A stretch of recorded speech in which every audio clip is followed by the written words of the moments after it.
We know that about 1/3 of your brain performance, your memory, is predetermined by genetics. 2/3 is in your control. Everyone wants to know the one thing they could do for an incredible memory. There's just not. There's not a magic pill, but there is a process, right? So we'll go through them fast. Number one, good brain diet. So there's certain foods that are very neuroprotective. In general, some of my favorite brain foods, avocados, the monounsaturated fat is good for the brain. Blueberries, I like to call them brain berries, very neuroprotective. Broccoli, good for your brain. Olive oil, good for the brain. If your diet allows, eggs. The choline in eggs is good for your cognitive health. Green leafy vegetables, like kale and spinach. Another one, I would say wild sardines or like wild salmon or sardines. Like your brain is mostly fat, so those fish oils. Number two, and I'll go through these fast, killing ants. Killing ants is actually clinically proven to be good for your brain. Ants, I get this from Dr. Daniel Amen, automatic negative thoughts. Remember we talked about the power of your thoughts? Even if you say I don't have a great memory, just add a little word like yet at the end. It just changes, the potentiality of that statement. Number three, in no specific order again, is exercise. There's so much research talking about the power of movement and the brain. Studies show that when you listen to your podcast, when people are listening to this podcast and they happen to be doing something rhythmic, going for a nice walk with the dogs or on an elliptical, they'll actually understand the information and retain it better.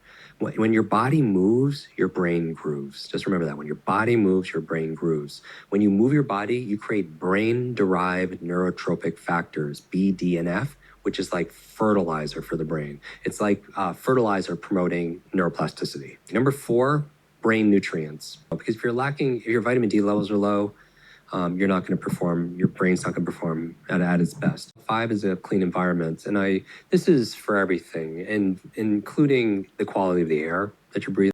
I mean, we sorted through a number of research, talking about air pollution, water pollution also as well, in terms of the certain residues that happens to be in whether it's in tap water or what have you, or some people are concerned about plastics that come from bottles also as well.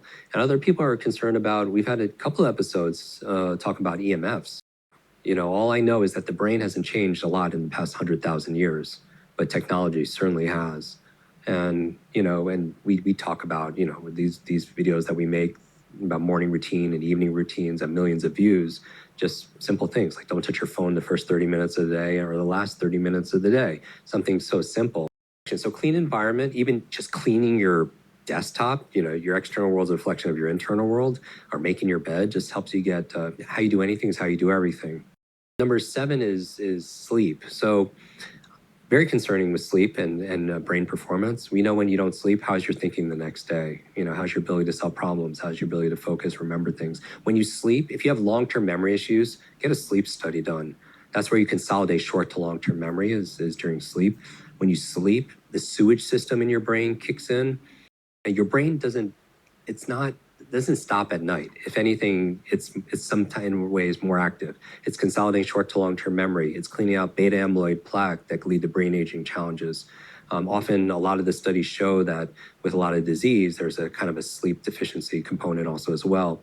Sometimes I'll wear a device to monitor it because it's not that people ask the quantity of sleep, what's the perfect amount, 7, 8, 9 hours? It's absolutely not the quantity, it's the quality. Deep sleep and your REM sleep. Your deep sleep, you can imagine, is where you're recovering your body. Your REM sleep is where you're restoring your mind. Yeah, the last three really quickly are protect your brain, wear a helmet, your brain's very resilient, but it's very fragile. So I get to work with a lot of sports figures that have post-concussions or TBIs. And so we have protocols for that, and obviously see a doctor. New learnings is big. We talked about the power of learning, novelty, and for me, reading. Reading is to your mind what exercises your body. I think it's the best. You get all fancy apps and everything else. I think, look, someone who has decades of experience and they put into a book, and you can sit down and read that book in a few days, you could download decades into days. That's the biggest advantage, right? And reading is incredible exercise for your mind, especially the way we teach it. And then finally, stress management, which you mentioned, 0 to 10, how well are you mitigating stress and coping with stress? What mechanisms and tools, rituals or practices do you have?